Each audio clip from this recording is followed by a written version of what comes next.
Blog Talk Radio. Good evening and live from Myrtle Beach, South Carolina.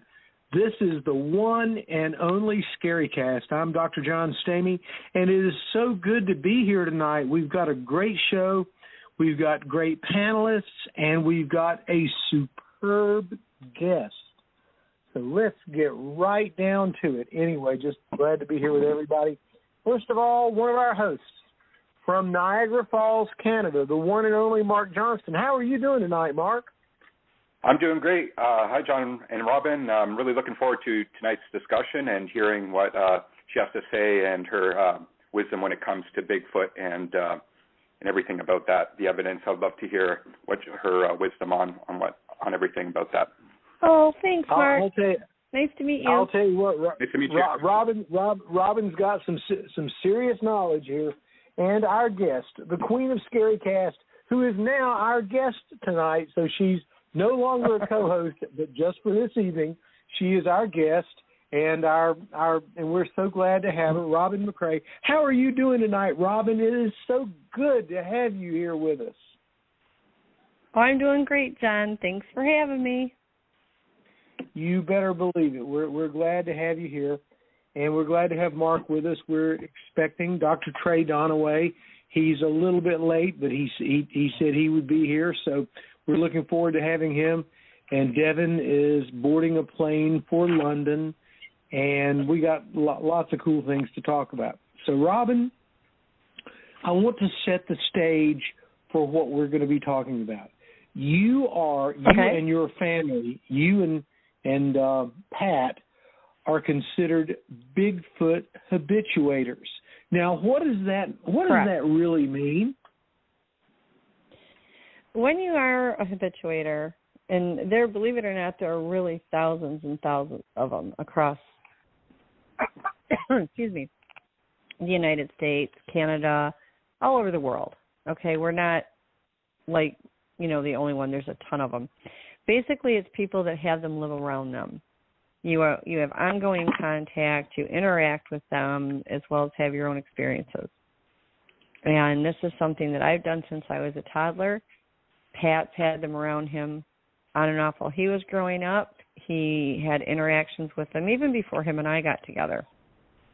I met him because a mutual friend of ours had said he was having interactions and just had some questions. Would I talk to him? And we talked for almost 2 years and finally decided we would actually, meet up and meet each other, and we've been together ever since. I think he's the only one on the planet that can withstand the craziness that is what's called my life. well, that's great, because I tell you what, I first of all, I got to say, I know Pat. Pat is one of the nicest people God ever put on the planet. Pat is a good guy.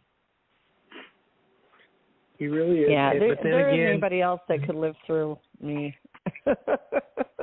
Yeah, well, I tell you what, you're definitely one of a kind. And by the way, we have the one and only surgeon. The Surgeon General of ScaryCast is now with us, Dr. Trey Donaway. How are you doing tonight, buddy? Good. I'm sorry I was a little delayed, a little technical difficulty. I'm with you now. Trey, I'm so glad you're there. I told John, I said, we got to have Trey. He's the one that asked me all the questions, although Mark very graciously stood up and said, I will as well. So that made me feel better. So we've got a great crew tonight. We really do. And Trey, I had just asked Robin what a Bigfoot habituator is, and she basically said it's a family that basically has some land, and they are friendly with the Bigfoot. Is that correct, Robin? Yeah, and pretty much. However, it doesn't have to be your land. Like, I know people that habituate with them that go to a park that lives near their home. And, everybody assumes, because they live out in the woods, that if you don't live by the woods, you're not going to get interaction. That couldn't be further from the truth. I know multiple people that live in the city that have contact. I've worked with people that live in the city that have contact. I used to live in Michigan, and we are hopeful to be able to go back there. But in Detroit, Michigan. They actually had one that was living in one of the abandoned buildings. And one night a family was driving home. They had gone out house hunting that day. And it was 7, 8 o'clock at night. It was dark out, relatively like wintry out. And it stepped out of a broken bay window of the house and walked across the lawn towards the corner. And when it got to the corner, it turned around and saw their car coming. It turned around and ran back and jumped back in the bay window into the house. So is it more prominent with woods? Absolutely. But don't ever feel that it limits it, because they will go in the city. They used to go when I lived in Shiawassee County. There's a very small town there by the name of New Lothrop, and just super, super tiny. And they had a pizza parlor there that had a dumpster in it. And it was a regular thing for people to see them going and getting stuff out of the dumpsters. They really don't care. They don't differentiate. So they will do dumpster diving. Oh, big time.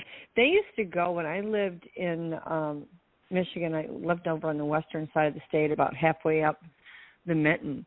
And about 4 miles from my house was a tavern. It wasn't like a regular bar. It was very family-oriented. You could go in there and get burgers and fries and play, the pinball games and pool and that kind of thing. But they also served alcohol. And I am not a person that likes the taste of alcohol. I don't mind other people drinking it. I don't care for it. So I don't drink it. I think the most I've ever really drank is we did a conference and John made these really great mimosas, and I didn't drink a whole lot of that. I'm just not a drinker, so I don't normally carry it in my home. And I would get up in the morning and I'd go out in the woods where I would put food out for them all the time, which is not advisable, but I didn't know that at the time. And my group was really passive, so they never gave me any problems. I would go out there where the food was at. There was enough empty bottles that looked like a party for Guns N' Roses out there. Like, it was crazy, absolutely crazy. And then I found out that they were going and pulling these booze bottles out of the dumpsters behind the tavern. I mean, my entire part of that section of the woods was all booze bottles. And I'd go out there and clean it all up. Next morning, there they are again. Igor Borstev and I took a beer with a screw top and took it out there, and we stacked the bottle in a bucket for them, and it was winter out. And, that's the other myth, is that they're not around in the wintertime, and that's just ridiculous, because they definitely are. And him and I walked out there the next morning, and they had twisted the top off, and the top was laying on the ground, and half the bottle was empty. Okay. And he said he was going to go back in the house to get it. They do like an occasional beer. Would that be a correct assumption? I think it's safe to say that if it was up to them, they'd be alcoholics. Let me tell you. They actually really do. They don't drink a lot. Obviously, they don't have access to it. I've never heard of any place where they turned any of it down. Okay, well, I had for a while an entity that would take apples that I put on top of my hedge right next to my apartment. And they tended to disappear after 2 or 3 days. And then I got so busy and I couldn't do it. But I'll tell you what, I think they're out there. For sure, I think they're out there. And I think they kind of enjoy some of the things that we do, which is good fruit, apples and things like that. They might enjoy a beer or two, and that's great. There's nothing wrong with a beer or two. It's not gonna kill you, 40 years because will kill honestly, as big as they are, you're talking hundreds of pounds, up to 1,000 pounds, 1,200 pounds, depending on the size. That is the last thing you want to see drunk. Really. I've never seen any of them drunk, but I wouldn't want to. And Robin, that makes so much sense. It really does. But anyway, I want to open up the floor to our panelists. I want to give Mark a chance to ask a question, and then Trey, and then we'll kind of go back and forth with me adding a little bit of color, because I've had a lot of color over at your house. I'm going to tell you what, that bright red brown dude. My house is a little unique. It is. Believe it or not, John, this is calmer than it was when I was in Michigan. And you know how crazy it is right here. This is calm. This is dead calm opposed to Michigan. And I want to get this story out real quickly. We're all sitting there, you and me and Pat and Janice Carter and her daughter and me. We're all sitting in your living room, and I heard somebody run up the stairs. And I bolted like a madman, and there was nobody there. So we all heard it. I said, did you hear it? And in the middle of the yeses, I ran to try to find it. Okay. And then I'm sleeping in the pink room. The pink room is where Holly used to sleep, Janice's daughter. And I was in there. I was asleep. And I heard somebody come walking up the stairs because the stairs are right next to the pink room. Okay, it's just a bedroom upstairs. So I heard someone coming up, and I figured, well, it's Pat, because you guys used to have some kind of pets, you know, in the bedroom across the hallway. Yeah. And I said, well, that's probably Pat, you know. And then a couple minutes later, I heard somebody else come walking up the stairs. I said, well, that must be Robin. You know, who knows why she's coming up. But then a couple of minutes later, I heard somebody else come walking up the stairs. And I started smelling a rat. I didn't know what I was smelling, but it didn't smell good. So I said, well, I'm going to be ready.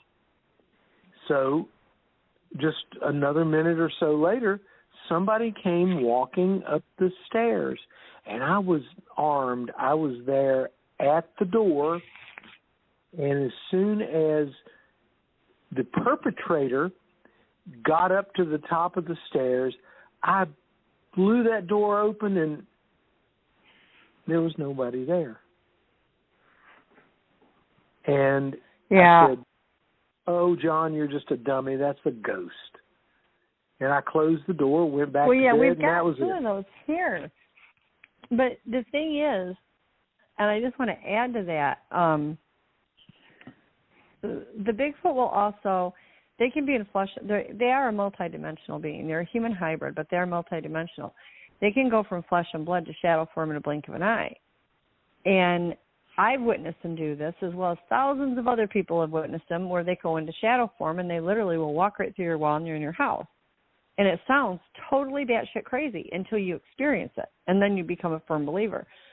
Now, I was upstairs in our blue bedroom, and I was on my tablet. I was on a video call with Turtle Man.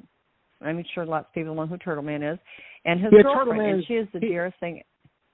He's the dude. He's great. He's had a lot of experiences. He's a nice guy, don't you think? Oh my gosh, he's wonderful, and his girlfriend is every bit as sweet as he is. And they've now gotten into the Bigfoot and had a lot of success. And so we were talking, and I heard a male, very, very large male voice in the hallway. And I thought, what in the world? And the dogs had barked and just had acted crazy. And I thought, you know, who's at the house? Like, this makes no sense to me. And Pat was downstairs. I went up there because I was going to have this conversation, and it's quieter because the dogs are downstairs. Anybody that's been here knows tons of dogs. So if you hear one barking at night, that's all normal. And so I thought, well, why are the dogs going crazy? It made no sense to me. And then I heard, it was the heaviest footsteps I've ever heard up and down the hallway. And then I heard these footsteps and these two male voices, and they were very, very deep, very, very loud and booming, talking in the hallway, and they walked up to the door. And I'm thinking, you know, I don't hear Pat downstairs. I didn't know if somebody had broken in, you know, if something had happened to him. The dogs by then had gone stone quiet. Now I'm getting a little nervous because I couldn't figure out what it was. Most people know I do remote viewing. So I try to remote view it, and all I can see are these big shadows. They very clearly were a Bigfoot. And I'm trying to listen to what Suzanne and Turtle Man are telling me, and I'm trying to focus on what's going out there, because at this point I really am like, what in the world? And I heard them walking up and down the hallway, and this went on for a good 10, 15 minutes, and it did not stop. And they would come right up to the door, and I would hear them outside the door. So I get done with my conversation, and I get off. I open the door. There's nothing there. I went downstairs, and I said to Pat, I said, you know, at first I thought because the dogs had barked, he had let somebody in the house.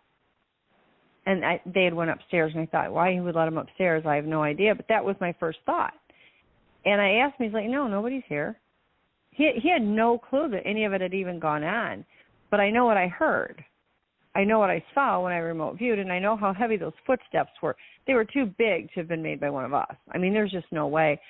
But we've had countless people, John included, that have seen the little girl and the older gentleman.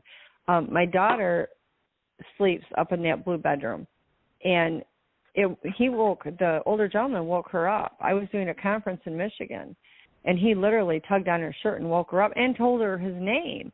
And the thing that was so unique about that was he had told Pat his name months before that. Pat was taking a shower, and he just started talking to...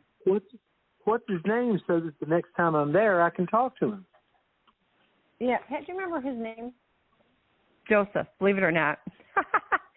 And so while I'm in Michigan, he tugged on Caitlin and woke her up out of a sound sleep, and he said, my name is Joseph. Pat had only told me his name. He had not told Caitlin. Nobody knew his name at that time. And when I came home, she's like, Mom, I already told Pat about it, but, you know, this is what happened. He was, like, trying to warn me about something, but I didn't know what he wanted. And he told her his name was Joseph. And she said, I don't know if that's right. And I said, it's 100% right. Like, there's no way she would have known that had she not experienced it. But, yeah, Janice, when she was here, watched the doors opening and close up there all the time.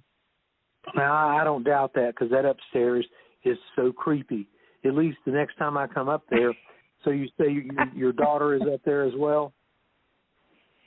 Oh, yeah. When her and her fiancé, when they first moved in, it was kind of a paranormal meltdown, because she grew up around the stuff, so it really, not that it doesn't upset her at times, but she is more like, I just am tired of dealing with it. This has been going on forever. He, on the other hand, knew that these things were real, but I don't think when he got here he anticipated the onslaught or the level of it here. I mean, we have Bigfoot, we have Dogman, we have Lizard Man, we have elementals, we have cat people, we have dimensionals, we have, God knows, we have ETs coming out our rear end, we have UFOs above the house, I have portals opening and closing in the front yard, and I have pictures of all of these things. These aren't just things that I've seen. Pat's seen them. Everybody that's come here has seen things like this. So when they first got here, when he was coming down the road to the house, a Bigfoot stepped out from behind a tree and showed itself. And so then he got here, and he already knew these things existed. It was just, you know, they were very blatant. So, like, the first 2 weeks was kind of a meltdown, because he was like, they're running all over the backyard, they're jumping the fence, you got ETs in the front yard, you got UFOs above the house, you got Bigfoots running in every corner of the woods. You know, you've got all these crazy things going on, and it's like there has to be some kind of consensus on what's allowed and what's not allowed. I said, there is. If they don't come in peace, I will zap back. You know, if they're going to be here, they have to be in peace. This house is protected. This house is bubbled. If they're not going to be nice, then they don't get to stay here. That is the agreement we have. You know, we don't let them all run through the house. There's certain ones that know that they have access to this house, and certain ones that know they don't. But he came and got me one night because there was an ET right across from the driveway, and it was. I mean, I saw it. He was out there watching it for the longest time, was popping up and down, looking around this bush and stuff. And he called me, and I went out there, and it was out there. I walked towards it. I mean, I walked to the end of the driveway, and when I did, it kind of ran back into the woods more. But then when I left the end of the driveway, it came back up towards the front again, you know. And he turned around, and he had night vision binoculars, and he was looking up, and there was like 6 ships up there, you know. And he was like, really, he wasn't frightened. I think it was just kind of like an sensory overload, I guess is the best way to put it. Now it doesn't faze him. Well, now, I've got to say that it was like 2 Christmas Eves ago, I stood out there on the front porch with Pat. We had those night vision goggles, and we saw things moving back and forth in the woods across the street from you. And it was kind of scary. It would not be so scary now because I've experienced it, but I have seen it. Yeah. I will swear to my grave. They're pretty good here.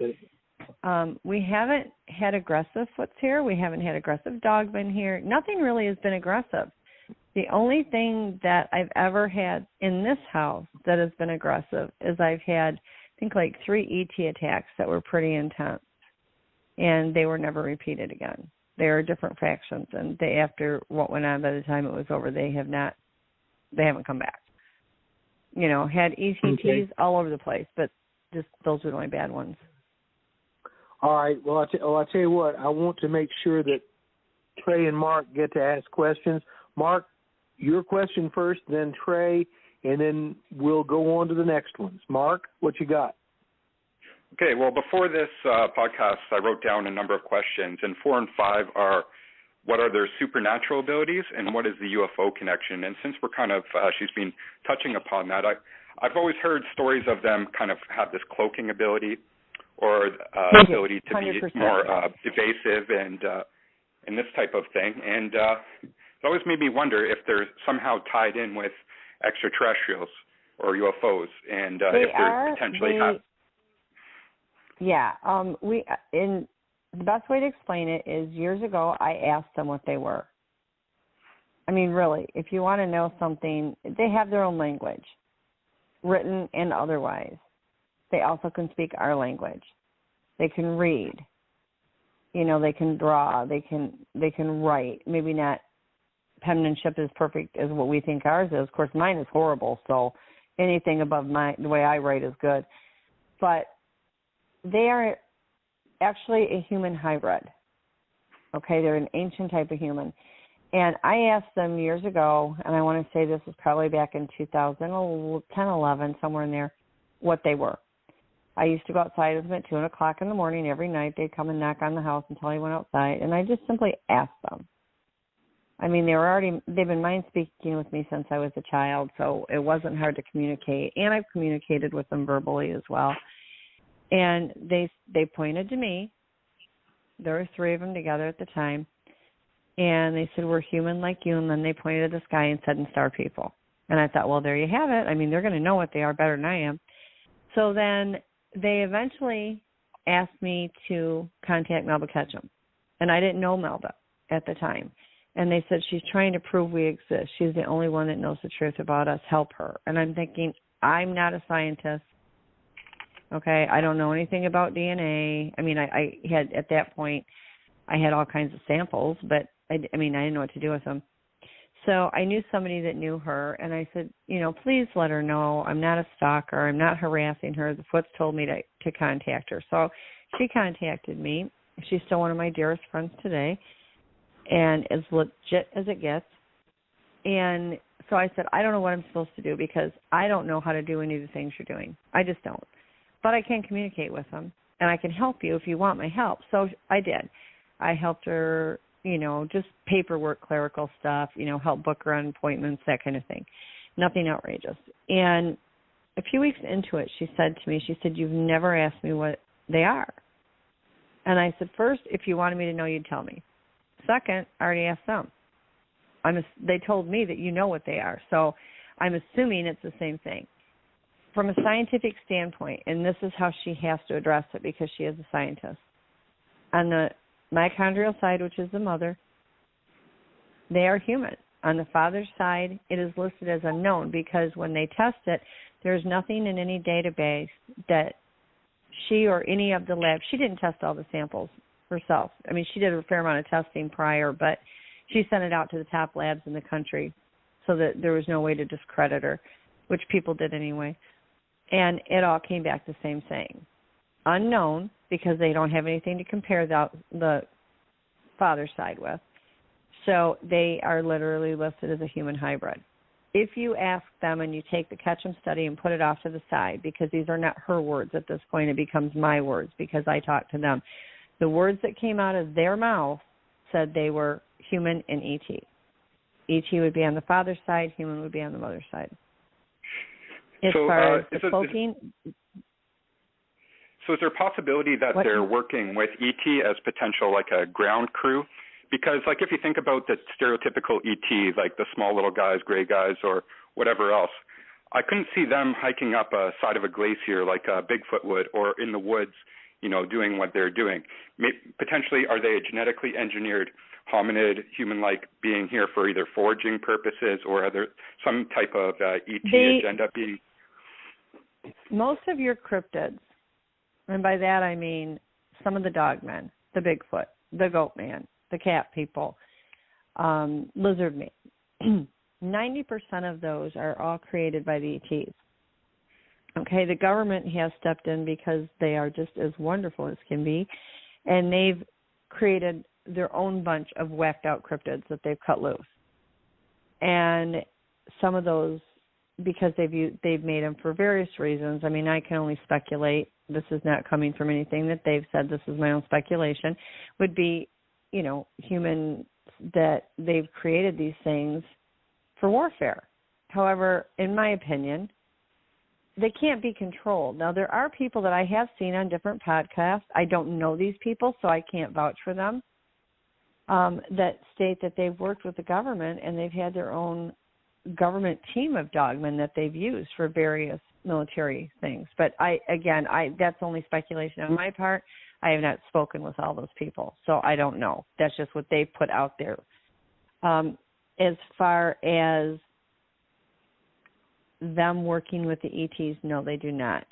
There are some that are not overly good, that different factions of ETs, not the ones that created them, but different factions have tried to get them to work with them. I'm not going to say they don't. You have to understand, these are a race of a people, just as we are. We have good people, we have bad people, we have pedophiles, we have rapists, we have murderers, we have, you know, psychopaths, mental illness, everything. They have this also. So just like with us, we have free will, so do they. So some may choose to go on that bad path, some may choose to be on the good one. Predominantly, they're good. Their love is a deeper love than we can even hope to experience. And when you are close with them and they allow you to feel that, and they do that by pushing that love through energy onto you, it will bring tears to your eyes because it's a much deeper love than we experience in our world. But with that also comes the bad, and the bad is very intense. You know, a lot of people think they're all bad because they've acted out or whatever, but if you're going into their area and their families are there and their children are there, we're going to protect them just as we would. You know, there are signs that they give, but there are some that are bad. There are some that are mentally unstable, just like we have with our people. So can I have one more thing to add to that? Because sure. I'm from the Pacific Northwest, BC, British Columbia, Canada, and there's a lot of Aboriginal and Indigenous stories and knowledge about Sasquatch in that area. They even make totem poles of it, and it's in their artwork and everything. And their stories are generally that they kidnap children. That was always the stories that have been passed down through the last 200 years. Is there something with this abduction that's going on, either through their breeding or because there are stories as well where they kidnap people and force them to breed with them as well. So do you have any knowledge about what's going on here? Like you're talking about the bad ones. What's going on here with that? Okay, number one, as far as taking them and forcing them to breed with them, I will be honest with you and say it is not common, and they also have their own laws. It does go against their laws. However, as with our people don't follow the laws all the time either. And because of the human lineage of ours and theirs, it is entirely possible. I've worked on cases where males or females have gotten fixated on males or females of our type humans. Is it possible? Yes. Do I think that they're like grabbing the women and, they're going to force them to have their children or whatever? I'm not going to say that doesn't happen. I don't think it's as dramatic or as sinister as it sounds. Do I think that it happens? I do, because there have been cases recorded that this has happened. It is not the normal. It is not common as far as the taking of the children. There were certain tribes within the U.S., Canada, various places, that was a fear, that they did not work alongside and get along with the Native Americans. And they claim that the Native Americans stole their children as well, and they would steal each other's children. One thing about them, they are excessively maternal, excessively. And, again, their ways are not ours. People expect them to behave in manners that are very much like ours, and it just simply doesn't work that way because there is a difference. And do they take children? They do. Do all of them do that? 100% no. Okay, again, that is frowned upon. That goes against their laws. The elders don't like it. The ancient ones don't like it, but you do get some that are bad, and they will take them. One of the main things that seems to set this off, when we are, and this is an example, okay, if we're at home and the kids are playing out in the yard, it's not uncommon, depending on the child's age, for one of the parents or both of the parents to be in the house, whether it's making a meal, doing laundry, relaxing, whatever. Their kids are in their yard, and they feel comfortable with that. Okay? I'm not saying there's anything wrong with that. However, in a Bigfoot's mind, when they look in that yard and they see these children running around and they don't see a parent out there, they look at that and they say, this is a child without a clan. It's in need of protection. And they take it. They simply take it. And it's very unfortunate because most of them, not all, but a large majority of them die from the elements because our bodies are not made to live outside unprotected. 9 of them out of 10 are going to take their clothes off. They don't understand why we have clothing. There's some that actually like it. I've had them steal clothing out of bags that I had in my garage. I mean, why in the world they thought they'd fit any of it, I have no idea, but they did. There has been countless people that have witnessed them, where they've grabbed clothing. There are people that have witnessed and seen them wearing animal skins, and so it's not uncommon. It's just they don't normally do these things. But will they take a child? They absolutely will take a child. If they have a mate that's lost a child and is grieving, that male will want to go out and replace that child. What I tell people, and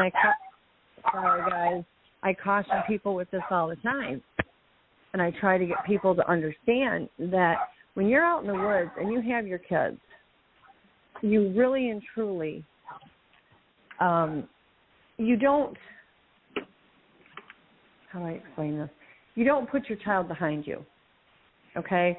If you're going to take a child out in the woods, and this is what I did with mine, and I'm not perfect, don't claim to be, but it worked for me. My child was in front of me. My children were in front of me. They were not allowed to be walking behind me because it's too easy to have been grabbed that way. If you have two adults with you, you put them between you. Now, my kids grew up around them. I never had any of them abduct my children. My granddaughter, when she was 5, her and her 5-month-old brother came and stayed with me for 4 months. And when they did, she was out in front of the house playing and making sandcastles because a lot of my yard had sand in it. I was in the house. I was watching from the kitchen window. I was making her lunch. And I looked out, and I saw a pebble roll from the woods across the ground right up in front of her, and she'd laugh, and she'd roll it back, and pretty soon the pebble would roll to her again. So I ran out there immediately, and I talked to her the whole time. I'm like, hey, Evelyn, I want you to come on right now. Come with Grandma, da-da-da. And we had just seen Alvin and the Chipmunks on the movie theater, and she said, Grandma, you have Alvin and the Chipmunks here, only yours are really big. Like, she really believed that they were Alvin and the Chipmunks. They never made an attempt to harm her. They never made an attempt to take her because that group, that wasn't something that was acceptable. But, again, with our people, we have pedophiles that kidnap kids on a daily basis. This happens a lot with our people. But that doesn't take away from the people that don't bother children and are good to children. It depends on the individual. It depends on the clan. It depends on the situation going on. Now, if you ever watch David Pilates, he has a ton of them where, these children have literally gone missing, never to be found again. But there's also been just as many accounts of children that have been out camping or out in the woods or whatever with their families and have wandered off, and everybody's thinking they're gone, they're never going to see these kids again, and the Bigfoot's bringing them back. Or they will find them in a swampy area sitting in tall reeds without clothing on, because the Bigfoots will take their own children and put them in the tall reeds like that. So, if there's like a little mound of, grassy area there and there's the reeds there, because it camouflages them. It keeps them safe. They can leave them there while they go hunt, whatever they're going to do, then they go get them later. And these kids have been found like that. There was one situation where the kid was playing out in the backyard with other children, and he vanished from in thin air. I mean, he was just gone. And like 2 or 3 days later, he was returned, and he was right in the yard. There was a little boy in North Carolina about a year or two ago, and he was in North Carolina. He disappeared. They frantically looked everywhere, couldn't find him. When he was found, he was not far from the home, and he talked about this big hairy bear that when he got lost, took care of him and kept him warm and brought him food. And the big hairy bear helped him find his house. Now, anybody that knows anything about bears know that kid would have been eaten in a minute. It obviously wasn't a bear. So, again, it depends on the clan. It depends on the individual. There's a lot that comes into play. I wish I could just tell you that there's one way that it would either happen or not happen. And it's very individualized. They are people. It depends on the type of person they are. It depends on the group. It depends on the clan. It depends on the circumstances. But one way they can take them without getting caught is by cloaking. You had brought that up earlier. There's 2 ways to cloak. There's the cloaking where they're 100% invisible and you don't see them. The other is a shimmer, and it looks like the predator. That gelled water effect. If they go and put their hand on a child, they can cloak that child just like they're cloaked. All they have to do is get close to them to touch them, and they can do it. Now, Pat and I both have asked them, how do you do it? And they say, we bend the light. Basically, they're bringing their vibrational energy up high enough to bend the light to do this. And we've sat in the house before, and it's very disconcerting to look out in the front yard and see an arm or a leg go by itself across your front yard. I mean, occasionally they don't cover all of themselves. We had a large male that came in to get the food one night at my house in Michigan, and he was new. He was not a regular. I think he was just passing through, and he was extremely hungry and extremely large, and he had the conial head because they don't all have that. And he went to get food, and I walked outside, and I saw him, and I said, you know that I can see you. And he kind of looked at me, and he instantly cloaked. Well, he cloaked everything but the top of the cone, and he looked like he had a little yarmulke walking through the woods. I mean, it was just really crazy. So, Robin, I had experience with what I believe to be Bigfoot, and the one thing that struck me about it was, long story short, we saw it up in a cave, me and my friends, and we thought it was wildlife. But the thing is, generally, if we come across wildlife, we get pretty panicked, right? We're like, oh crap, like, let's get out of here. In this case, we didn't, and we were like, walked out, and it wasn't until 5 minutes later did we really start to question. And I always wondered, like, was there some type of psychic effect happening here that kind of like made me, not question it or not afraid or nothing? Because you should have been afraid trancing when you see something 500 pounds up there, right? It didn't make sense in that regard. It's called trancing, and they can do it at will. They transfer energy into you. It calms you. It makes your brain fully functioning, but your body isn't reactive, and so you don't have that panic effect. They don't do it to be cruel. They do it not only for their own protection but yours, so that it's a calmer situation. You can take in what you see, they'll do one of two things. They'll completely swipe your memory so you have no memory of it, or they allow you to see them, but in such a calm manner that you're able to accept what you're seeing. It can wear off immediately. It can last for days. The ETs have the ability to do it as well. All the cryptids can do it. Yeah, it was interesting that all three of us, like it was something the size of a grizzly bear in grizzly bear country, and we were totally calm through the experience and didn't even question it until 5 minutes after it happened. And that's the one thing that struck me when it comes to, we were talking about supernatural abilities. It's called trancing. It's called trancing. Okay. And, as far as like when they're in cloaks, they can do a number of things that, they'll never know they're doing it. If they don't go in that gelled mode, that shimmer, and they're in a full cloak, you'll have no clue. Like, they used to come up behind me and pat my hair because they like my hair because it's thick and it's bushy. It reminds them of another Bigfoot. And they would pat my head.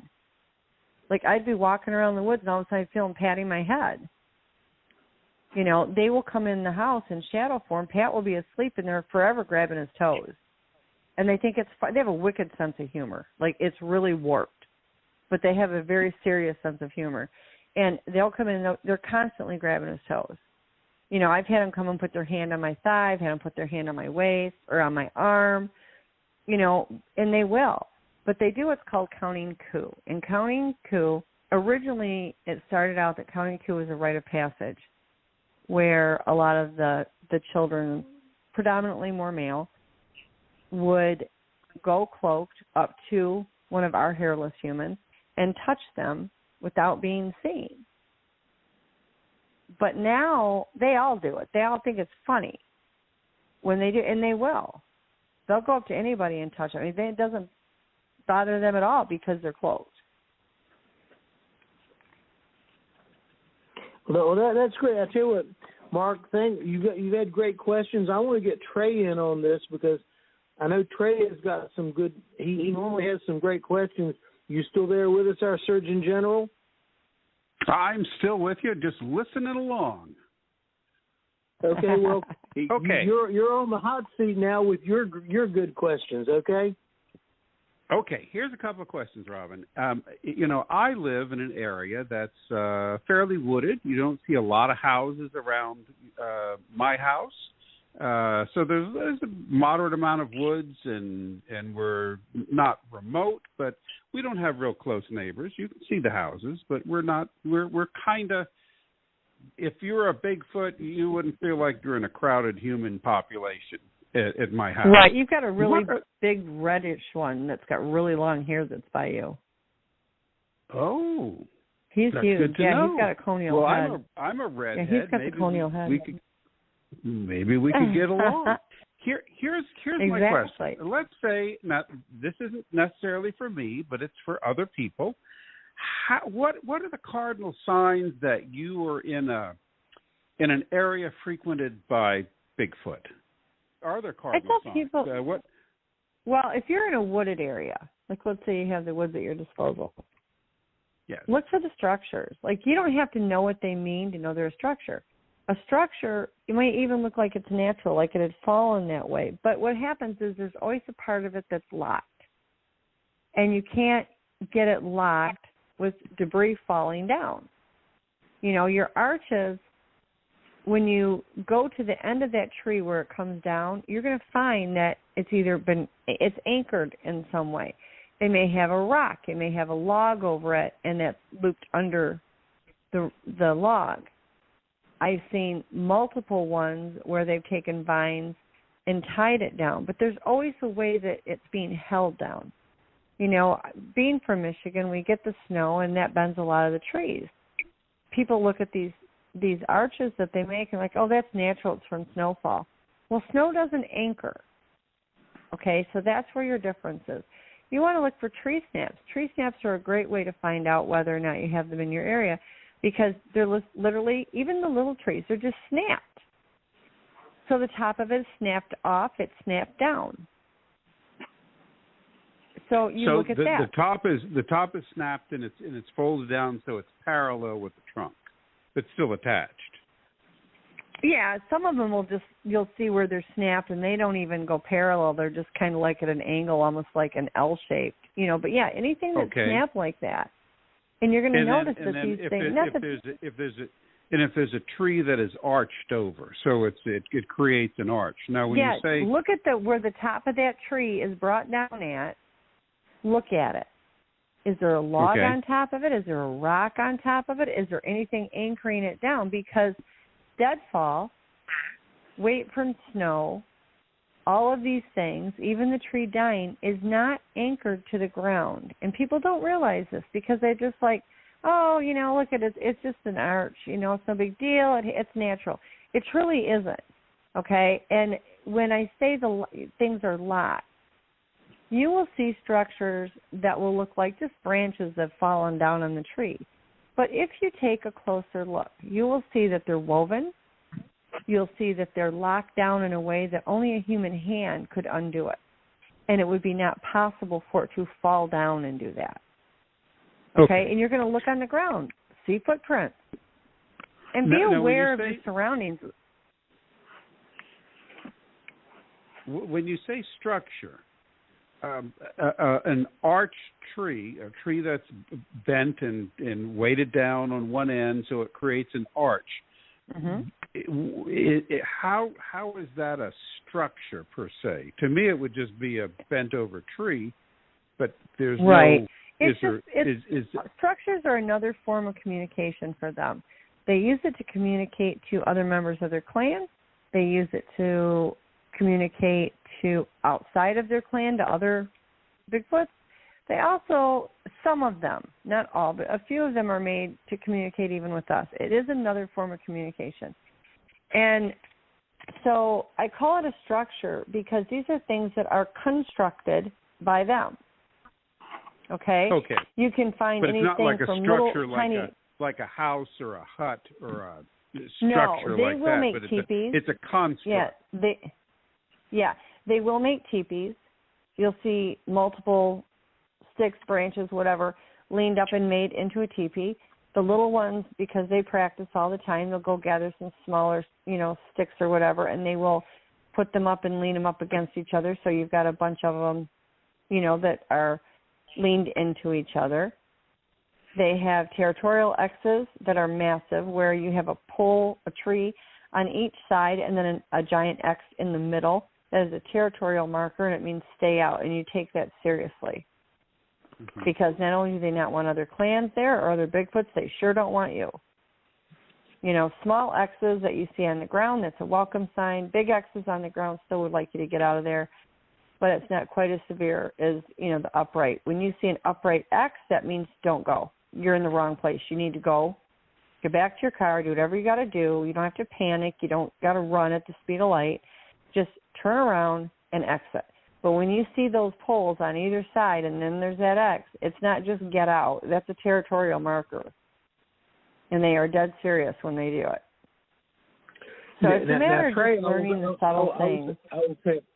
Trey, I'll tell you this. When we were up in Clayton, Georgia, and we went right across the state line, we went to kind of an area that had a lot of these things. There were X's that, they're there, and it's like, oh my God, this is like really incredible. But they are very much for real.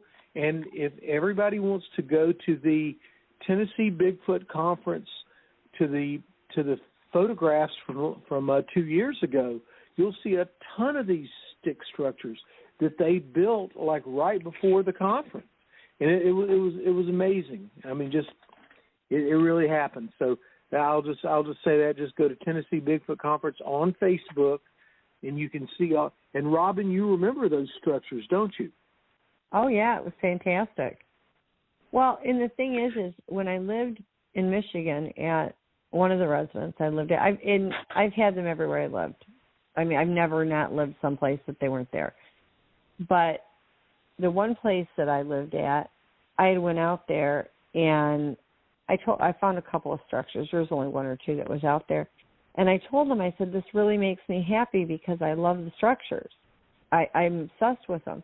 I said, I just love this. Thank you so much. It makes me happy.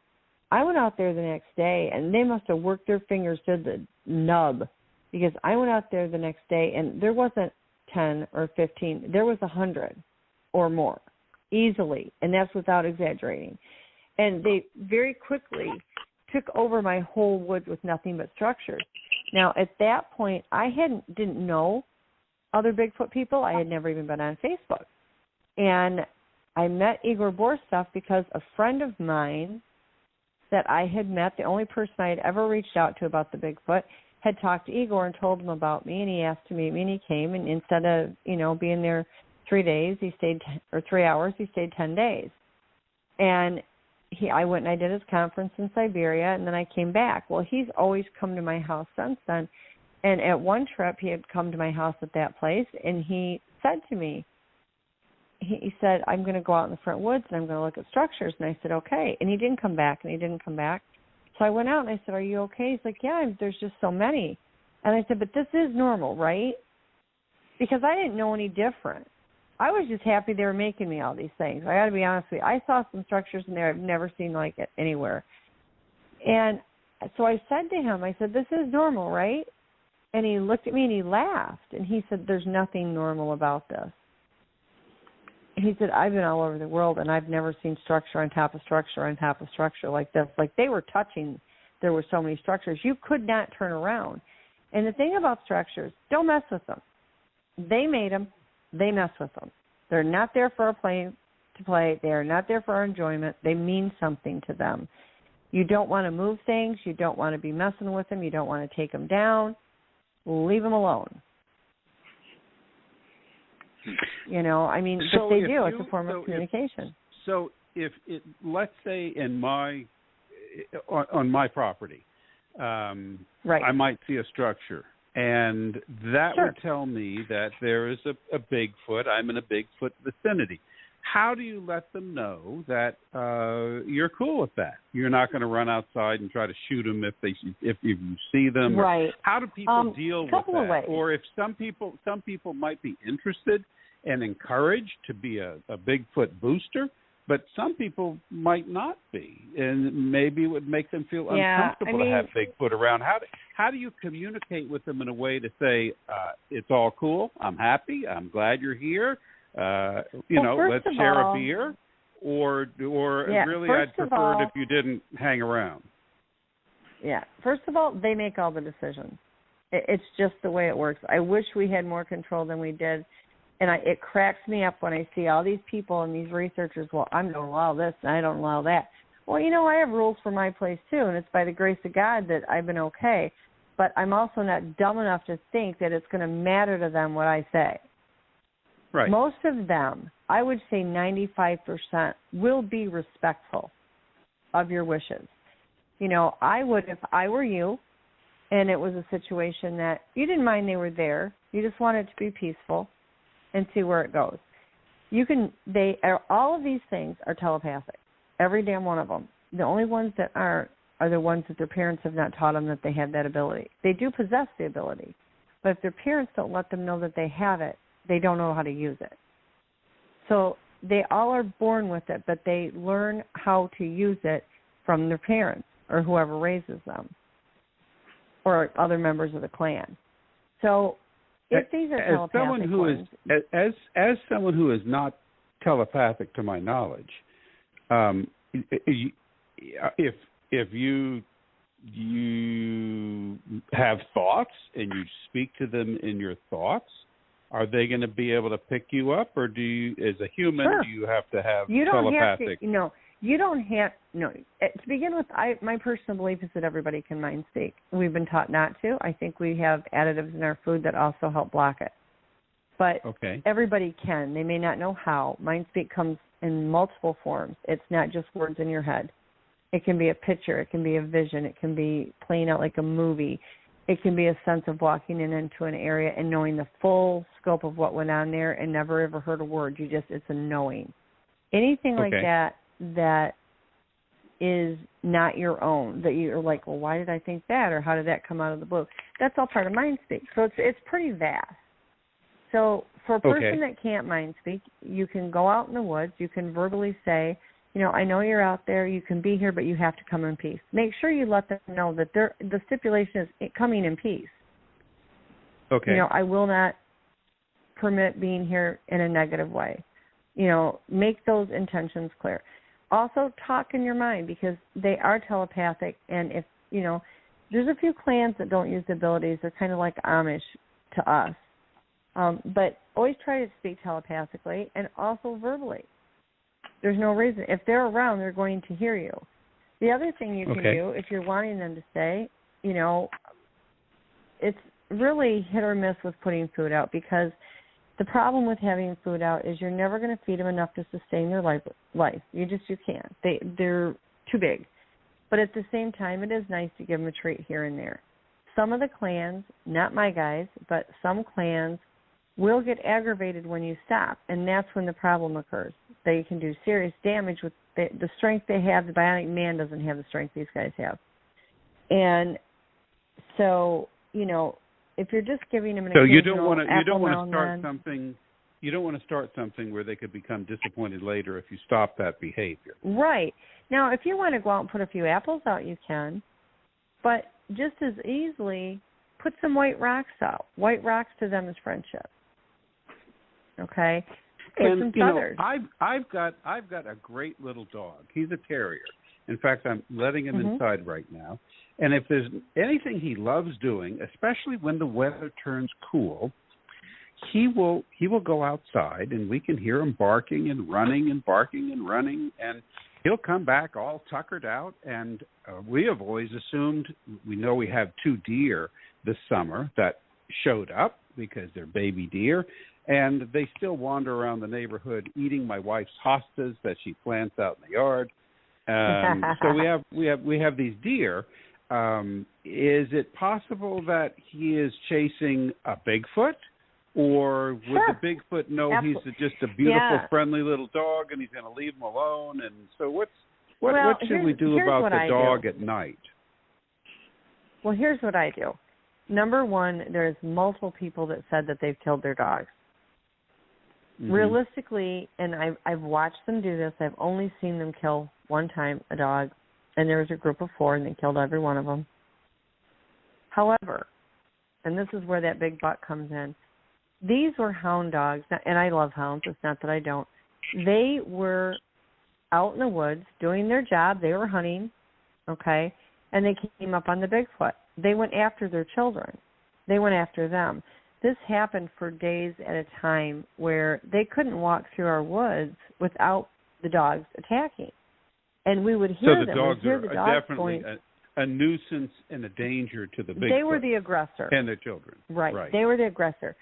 And you will see some that will look at a cat and dog and think, oh, it's a free meal. But the majority, I hear people all over the place tell me about that. That's not my experiences. Years ago in 2009, I had people would dump their cats at my house, and I took care of any strays, still do to this day. And it was running around outside. It went out in the woods. It came back, and all the meat had been stripped off its leg in the back. It was stripped, and it was just an actual hot mess. I mean, it was bad. And I didn't know whether or not it was something that the Bigfoots had done, or was it a coyote? I still believe it was a coyote because we had them. But it was obviously a great deal of distress and pain, and it ended up dying.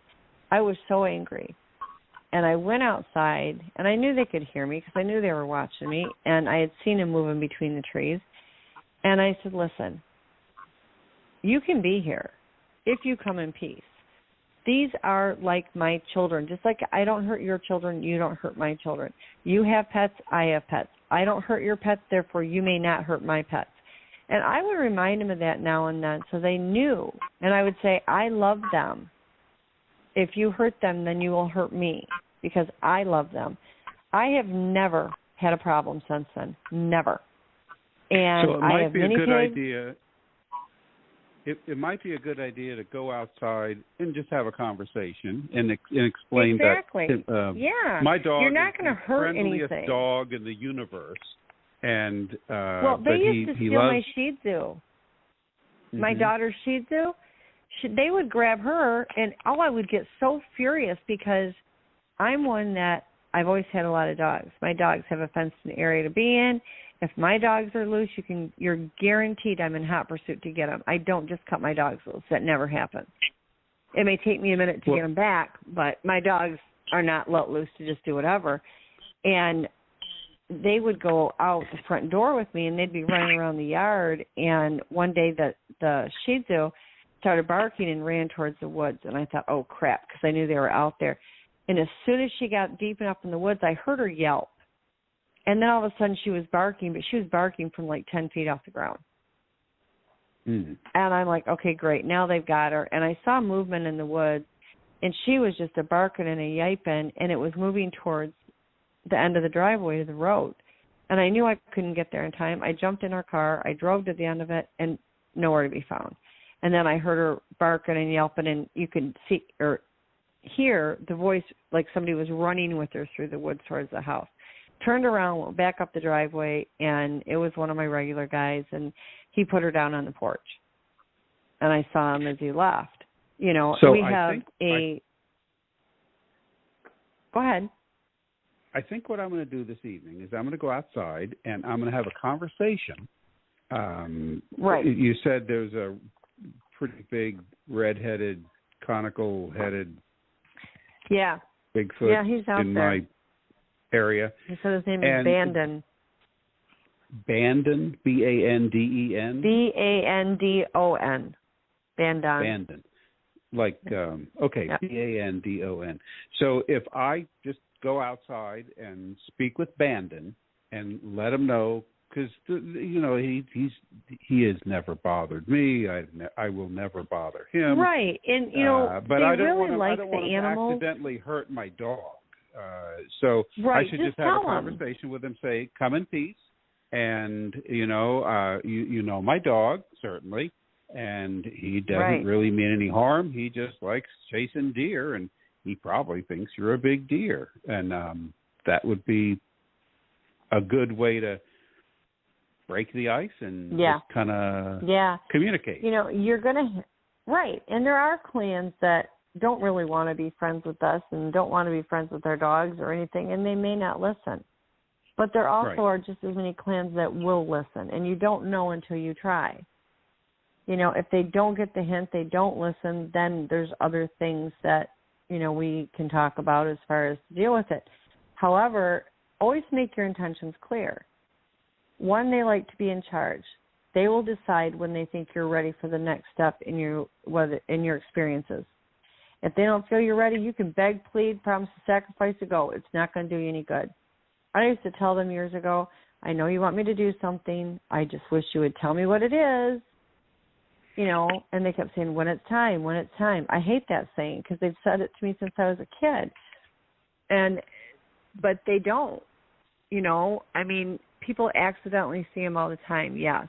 But as far as that one-on-one experience, they will let you know when it's time. You know, it's like people go running to the woods. I'm going to go out and look for Bigfoot. I'm going to go out and look for Bigfoot. Well, while you're out looking for Bigfoot, Bigfoot's out looking for you because they want to look at you and watch you. They're just as curious as we are. Right. Quit running your butts around. Make a bonfire. Sit there. Laugh. Giggle. Cook food over an open fire pit. Trust me, if they're around, they'll be there. The laughter creates a higher vibration, and it raises your energy. Because it's fun. It's, you know, it's just what it does. That will draw them in all by themselves. The food smell will also draw them in. So, you know, I know people I like going out in the woods too, but when I go out in the woods, I'm not out there looking to see if I can catch one. I go out there and I look for structures. I go enjoy the nature. I look for footprints. Those are realistic things. You know, I mean, lots of people, including myself, have seen them out in the woods, you know, 100%. But, you know, they're not going to let you see anything unless they're ready. As you get to know a Bigfoot or a tribe or a group, and as they get to know you, eventually, I know from just our previous conversations that you've achieved a higher level of Bigfoot interaction than most people in the universe. But do they that relationship that you have, what do you get something out of it? Did they get something out of it, or are they just really not really interested in that type of interaction? It's not a quid pro quo, or is it just that you can be useful, they can be useful? What are the risk benefits of those relationships? Lots of risk. I feel personally it's a blessing. I thank God for it because I get to see things and experience things that most people don't. Even though I know there's hundreds of thousands of people just like myself, it's not just me. I get to see just an incredible love for the people that they care for. I've gone up against the bad ones. I've been called to areas where they have aggressive ones. Not my favorite cup of tea. I can do it. I have done it. And knock on wood, because I don't ever say it will always work out because I don't know. But it's been successful. That doesn't mean that it's always going to be successful. For now, it's been good. The interaction that I have some that I've had them around me for years, literally years. And God love them, they follow me everywhere I go. When I moved to South Carolina, I had some that followed me. And when I go back to Michigan, it'll be the same. They'll go back with me. I know that. These guys aren't going anywhere. Where I go, they go. I have 4 clans here that interact around this area. I've not had problem with aggressive ones. There are aggressive ones, just like there's aggressive people like that we have, but I personally don't think there's as many aggressive Bigfoots as there are aggressive hairless humans. Bigfoots, not that it doesn't make me nervous when I get like really up close to a very tall one. I am more fearful of our people than I am theirs. Our people, as far as I'm concerned, are literally batshit crazy. And they are even harder to figure out than the Bigfoot. But, really. But as far as a benefit, I think there is a benefit. Like you said, I feel blessed. They've saved my life 4 times, of which I will always be grateful. They taught me how to do healing work on them, so I do healing work on them. So I've saved a few of their lives as well, and I think they appreciate that. I had a very, very close personal friend say to me once, she said, certain things that they do, they need energy from us and energy from them. But it takes a certain kind of energy. Apparently I must have it. They'll call me to do things. They'll send me to different areas. They sent me to Tennessee. They sent me to Texas. They've sent me to various places with various work that they need done. I always have the right to refuse. There's only one time that they told me if I didn't go on my own, then they would come and take me, and then they showed me in my mind of them picking me up and off we go type thing. But it was really of great importance to them. There was nothing. I look at it as it's something that will be good for our people as well as theirs, because I won't turn my back on our people just like I won't turn my back on theirs. And it didn't harm our people at all. Anytime you can communicate with anybody, be it a Bigfoot, be it a human, and you develop a rapport, if it's a healthy, positive rapport, even if it's just the experience of being kind to another person. It's I really always feel like good for you too. Yeah, and I feel like it's beneficial. They've saved my life. They've been good to me. They've helped me with various situations that I can never repay their kindness. I always tell everybody I'm kind of like their puppet, but I in turn do healing for them. If they need something, they know all they simply do is ask. If there's a food they need, they simply ask. I don't put food out like I used to. When I was in Michigan, this was before I met everybody on Facebook and talked to other researchers. I put enough food out there. You have no idea how much food. It was ridiculous. I spent literally over $200 a week on food for them. And it wasn't that I didn't think they could get food. It was I didn't want anybody getting caught getting food. Like they'll go into the barns and they'll steal hay and they'll steal grain, or they'll grab a cow or a chicken or whatever. Chicken houses, they love chicken houses. They'll go in there. There's so many chickens that they can get a dozen chickens and nobody notices they're gone. But I feel like I have a good relationship with them. We have ducks here. They've never bothered our ducks. They've never taken the duck eggs. I have large cages that have outdoor cats in them they go in there all the time and they take their cat food. And then they fill the bucket with pine cones. It's a riot. No pine cones can get in this cage because it has a top to it and sides. But yet I can go in there and all the cat food will be gone and they've replaced it with pine cones. They come up to my house. They'll come look in the window at night. I feel like I have a good relationship with them. There's times that I really wish that it was even deeper because I feel like no matter how good it is, you always want that little bit more. Now, the ones in Michigan. Well, I think it's natural too that at a certain point you'd really like to have more of a conversation than perhaps they're willing to give you. Yeah, and the thing is they'll answer you questions, but people are like, oh, they'll tell me anything. I don't buy that for one red hot second because they're not going to tell you everything. They're not going to give you the golden goose that lays the eggs. They're just not. Will they answer questions? Yeah, but they speak in circle talk, so you've got to pick it apart. Their words don't mean the same as ours. Their phrasing doesn't mean the same as ours. So it's kind of like talking to a lawyer. Exactly. Only you'd have better luck with a lawyer. And they're not going to speak in English. It's a lot of circular talking, and when you finish, you aren't really any more clear than you were to begin with because that's just the nature of the beast. I wonder if there's a Bigfoot law school where they learn this talent. I wish there was a book for this stuff because all the books I've seen are about half right from what I've learned. And that doesn't mean that I'm never wrong. I'm not saying that. I'm not an expert. Never will claim to be. Well, Robin, I don't think this is the first time you've heard this advice from me, is there could be a book about this. And I happen to know I've got to do it. I've got to do it. I mean, that is inside you, Robin. You can't slide out without writing that book. I know, and there's two books that have to be done. First is the book that I would put out to the public, just things I've learned, which, a lot of researchers are going to look at and say, I've learned that, I've learned more than that. That's fine. But tips of the trade kind of thing out there that will help people. So, like in my case, I went most of my life by myself figuring it out. I didn't have anybody to go to, didn't know about Facebook, didn't know about other researchers. So 98% of the stuff that I know, I got on my own. The other 2%, I got, I would say 75% I got on my own. Another 20% I got from a very dear friend of mine that helped me and still does.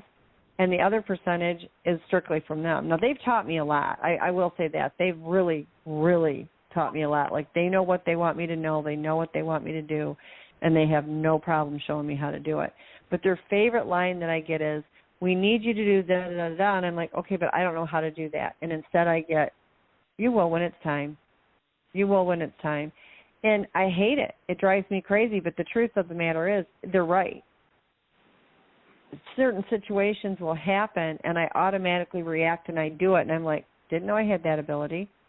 That's kind of cool, but it helps. It just happens. Like, I don't get it. I'm never going to understand it, but it just happens. But, I think they get stuff out of it as well. Like I said, I think the healing helps them. Number one, they don't have to use their own energy. Number two, it's possible that in certain healing situations, it's their energy and my energy combined that will do it on some of the tougher jobs, gunshot wounds, that kind of thing. And so there is a benefit. I think there's one out in the front yard right now because I'm seeing all these shadows moving. And he's probably there asking you to write this book, and I think you could write a book called and I've had so many people coexisting and communion with Bigfoots, a human's guide, and that's for the general population. That'd be a good name. And the thing of it is, and I have a very, very lovely man that contacted me very recently, and he's like, I saw you on a podcast, and all these things are going on. I'm so sorry to bother you. Is it possible I can talk to you? Just because, I want you to maybe help me formulate what is really going on here. I think he's gotten as far as he can in physical parts, and now it's gone a step further. And most people don't even need me to do anything. It's just they need to download and know they're not nuts. This stuff is so real, it's not even funny. And we've talked about this before. The world that we see is not real. it's an illusion. What's really going on out there would stop their breathing. But it doesn't, just because it doesn't look like us doesn't mean it's not kind. You know, the dogmen get such a bad rap. I hate it. There are some that are really, really bad. I get it. But there's also some that are really sweet. Like, I have had them help me before. You know, I've had their children in my backyard. Of course, I have had the Bigfoot kids back there, too. But, you know, I mean, they're not all bad. I have one that sits relatively close to the end of my driveway, just across the street, and he stands guard, you know.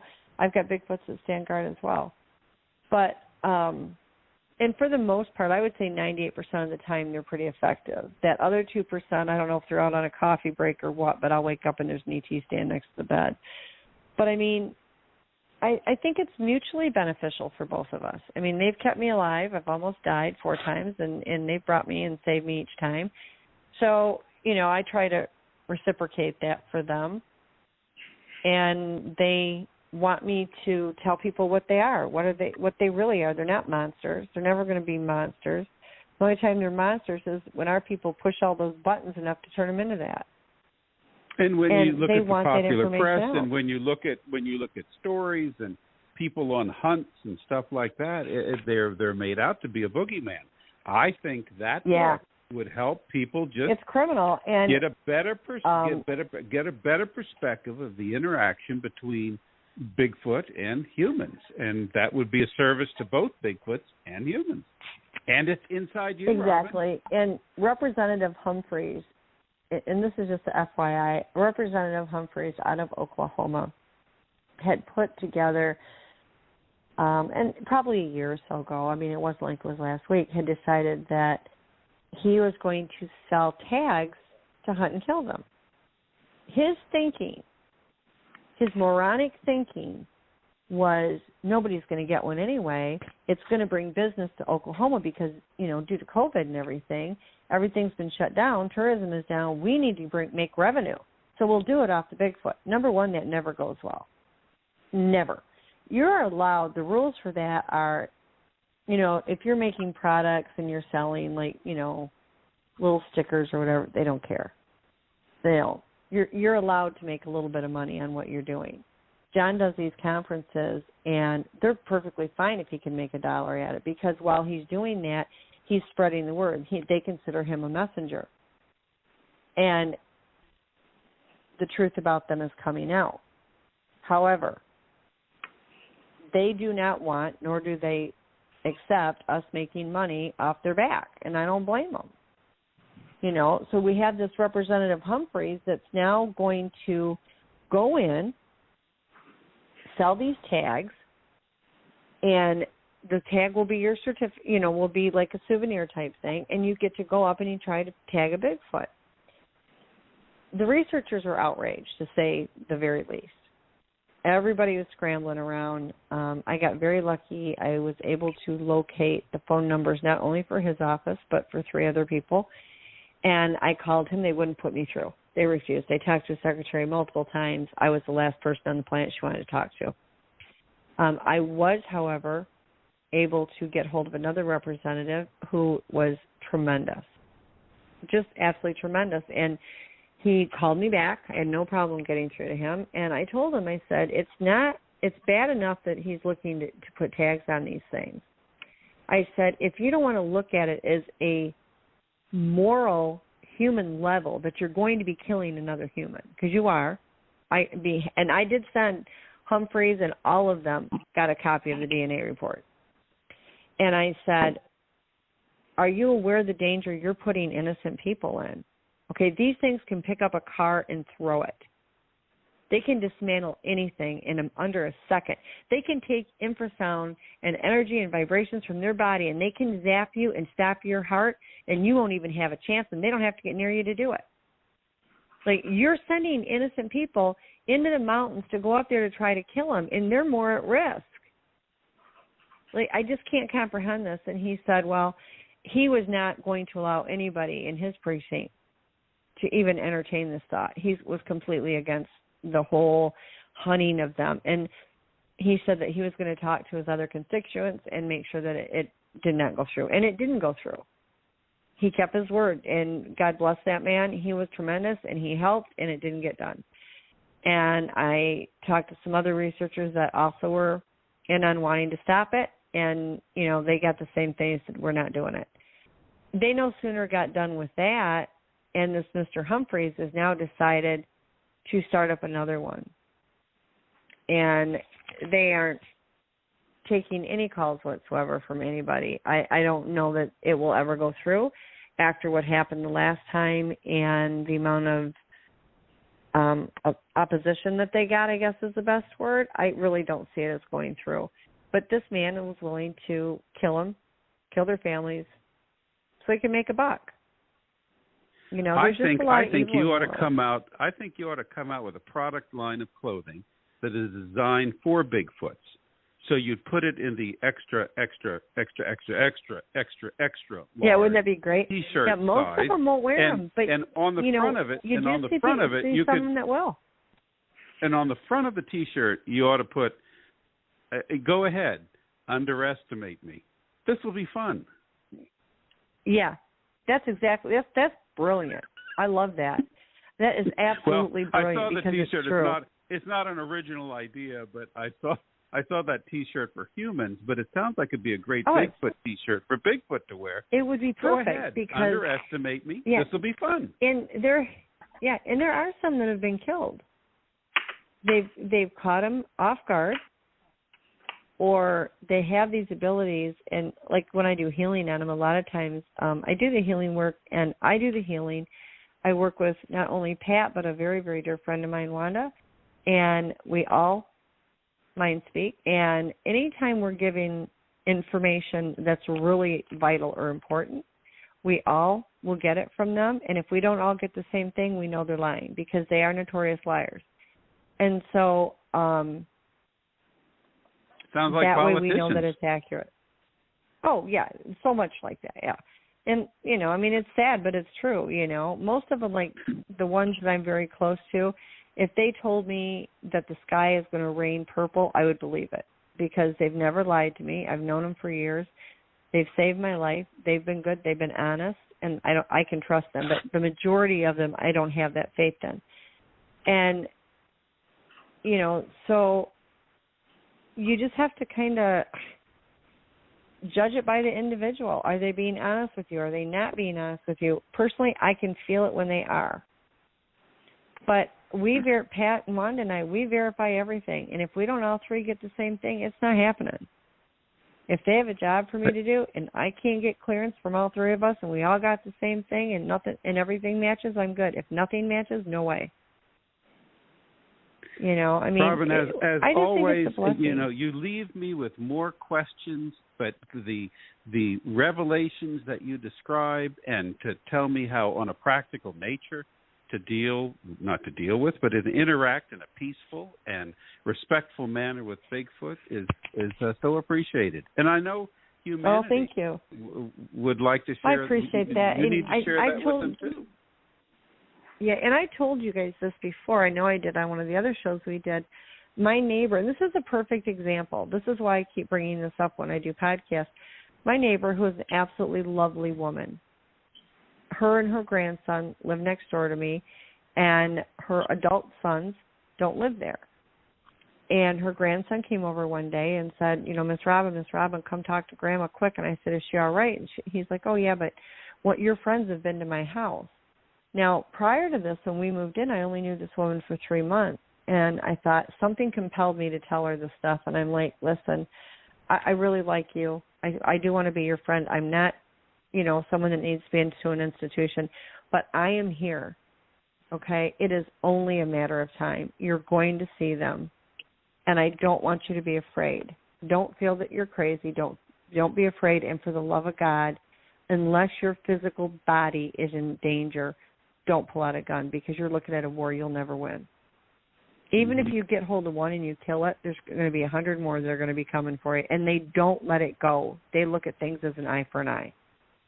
And so she was like, okay. And she said, you know, if anybody else would have told me this, I would have never believed him. But she said, for some weird reason, I believe you.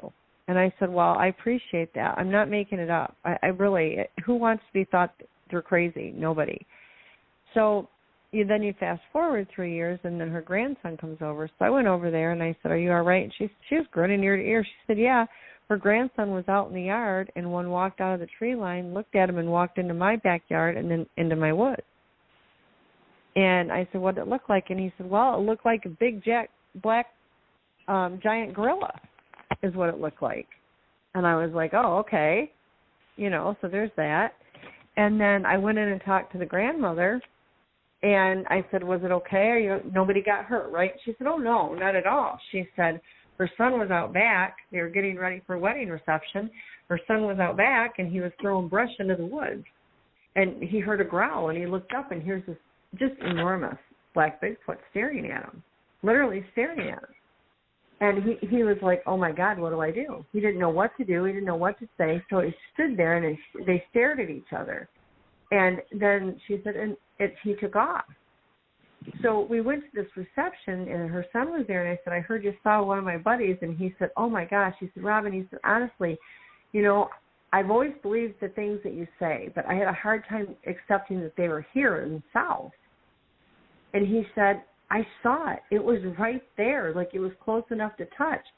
And I said, "Well, when it took off, did it leave on 2 or 4 legs?" And he said, "Well, that's the thing." He said, "I've never seen anything that could move that quick." And I said, "Yeah, but how did it leave?" And he said, "Well, it was there 1 second and gone the next." I said, "You never saw it run off?" "No, not at all." I said, "It never did. It was cloaked. That's all it did was phase out while it was standing in front of you." And he was floored, just floored. He said, "That makes sense," because he said, "I never saw it leave. Never." It just vanished. It just vanished. And I know when Shadow came out of the woods, he was, at that time, he was probably a teenager, early 20s at the time. And he come out, and he stood like 10 feet from me. And he was in full physical form. And he was standing there, and my son was coming through the tall grass. And there was one that was doing the belly crawl in front of him, and we had another one that we named Betty was on the other side. It was like wall-to-wall Bigfoot. And I didn't want him scared. And when they do the belly crawl, it's not uncommon for them to grab your feet, pull them out from under you so you fall on your butt because they think it's funny. And I hollered to him, and I said, "There's one on its belly in front of you. I don't want you frightened. It's okay. I want you to just come straight towards me." And I was keeping an eye on the one on the ground, and then Shadow was standing 10 feet from me. So I'm kind of looking at him and watching the one on the ground at the same time. When I hollered to my son, it terrified Shadow. It just scared him, and he cloaked. I watched him cloak right next to me. I was so sad because he was so close, and then I scared him, and he cloaked. But, yeah, it's pretty amazing when they do it. It really and truly is. I had one that ran in front of a car that was ahead of me, and the car hit their brakes. They didn't even know what they were hitting their brakes from. They just saw something that was in that gel form, like a predator form, cross in front of the car. And they actually hit it, and it did this drop and roll type thing. And when they hit it, it uncloaked. It jostled it enough where it couldn't focus enough to stay cloaked. And so, for a few moments there, you could see it, and then it recloaked again and took off in the woods. And they've done that here. Like, I went to go leave one night, and I was literally just not even 100 feet from my driveway, and a big male, a deer, came running out like something was chasing it. And it came out of the weeds in the trees, and when it did, it landed in the middle of the road, and it just took off on the other side, and a Bigfoot followed it. It was pretty funny because he took off from the side of the road, and he was cloaked. But then he uncloaked, turned his head, looked at the car, and it was that total oh shit moment. And he leaped up in the air to go back into the woods, and when he did, he uncloaked. Interesting. Wow, Robin, I tell you what, that's a great story. I hate to tell everybody this, but we might have to be done because we're over our time limit, and we have had a wonderful time talking with you about Bigfoot. So number one, our big thanks are to you for being our guest tonight, and you'll be a co-host next week. Is that okay? Yeah.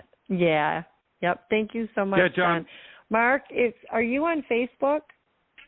Yes, I'm on Facebook, Friends of John. I'll look you up and add you as a friend tonight. Yeah, I'm under Robin Haynes McCray. Okay. So, yeah, look me up. Any questions? If I have the answer, I'm happy to share it. If I don't, I will be the first one to say I don't know it, but I'll find out for you. It was really interesting to hear all your stories and explanations. You know, a lot of it's out there, could be perceived as out there, but I think due to the nature of the topic, and which is, I think, valid, you know, nothing's too far-fetched. And thank you for answering my questions. It was really enlightening. Oh, thank you so much. I'm glad you enjoyed it. Yeah, no, these things, any of these cryptids, any of all of that, the amount of abilities they have is literally mind-shattering. I never say never with them, because every time I think I figured out all the abilities, I find out there's 100 more that I don't know about. It's like the bottomless pit. And no matter how much you know, all you're going to get is more questions. Absolutely. That's exactly right. So, Mark, it's great to have you on here. It was wonderful. We're sorry Devin had to get on a plane for London. He was he didn't get this great interaction and stuff. And Trey, thanks for your wonderful questions. You have we love you Trey. Stunned and amazing. Yeah, you stunned and amazing. I would like to stay on longer, but I got to go out into the backyard and talk to Bandon and just to tell him that I'm happy that he's here. I definitely would. You know, not all the clans, but some of them really will listen. I mean, I have 15 dogs here. They don't bother my dogs. It doesn't mean they haven't gone outside and picked them up. I've seen them do it. But I've not had any problems ever. In fact, they're forever bringing stuff and tossing it in the fence so that my dogs will play with it. It drives me nuts, because the one day I do a walkthrough every day to make sure there's nothing new that they've thrown in there, because I never know what they're going to throw in there. I mean, they've thrown in flower pots, shoes, anything that the dogs we think will play with. And sticks. They're always throwing sticks in there for the dogs to play with. There was nothing in the backyard. It was perfectly fine. I walked in the house. 10 minutes later, I went outside, and my Pyrenees is walking around with a 2x4 in her mouth. We're talking a fully, this thing was over 6 foot long, a 2x4 that they grabbed from somebody's place, and they tossed it in the backyard. She's dragging the 2x4 all around. And I'm thinking they need to get me a bigger board, because they went under my deck, and one of the yahoos tried to stand up underneath the deck and hit their head on the bottom of the deck, totally split and broke the panel of wood, just broke it in half. I'm laying in bed and I hear this kaboom, and I'm like, what in the world? Can't find out where it is. I go outside on the deck the next day, and the board's just split in two. And it was whoever did it, they did it from underneath of it, because it was pushed up and just completely shattered it and busted it. Well, and Robin, I'll say this. I have stayed at your house so many times. I have had so many experiences. Everybody needs to understand the things you are saying are true. They're absolutely true. Thanks, John. I appreciate done it. That. I've had my experiences in the Clayton, Georgia area. And it's amazing. This stuff is all real. It gets to where I get all these emails and these messages from these Bigfoot groups, and they want to show stuff. It's like, who cares? I've already seen it all. You know what I mean? That's probably terrible. And the to say. thing of it is but the thing of it is I say I've seen all these things, and people are like, yeah, right. No, I actually have photos. You know, are they the greatest pictures in the world? No, but you definitely are going to see what they are. You know, like with Lizard Man, I didn't even know he was back there. I got the photo of him accidentally. How many people actually have a photo of a Lizard Man? Not a drawing, not a cartoon, but an actual photo. You know, I have pictures of portals opening in my front yard. I have a picture that has a UFO above the portal and a head coming out of the portal. Like, I'm not making this stuff up. Robin, I have witnesses to it. Robin, stop. You are preaching to the choir. Well, anyway, we're going to get Trey down there, and we're going to have a wonderful day. And I might have my buddies from Alabama come up, because I'll tell you what, they are dying to meet you. Our sorcerer from last week and his buddy, they are dying to meet you and see Bigfoot. So we'll get all that worked out. And all I've got to say is, I want to thank Mark, and I want to thank Trey, and of course Robin, our our guest inquisitor tonight. We're so glad to have every one of you on tonight on the one, the only ScaryCast, WTWW Nashville. We're on worldwide shortwave radio. Take care, everybody. And I got news. We'll see you next week. Take care, everybody. Bye. Bye. Good night.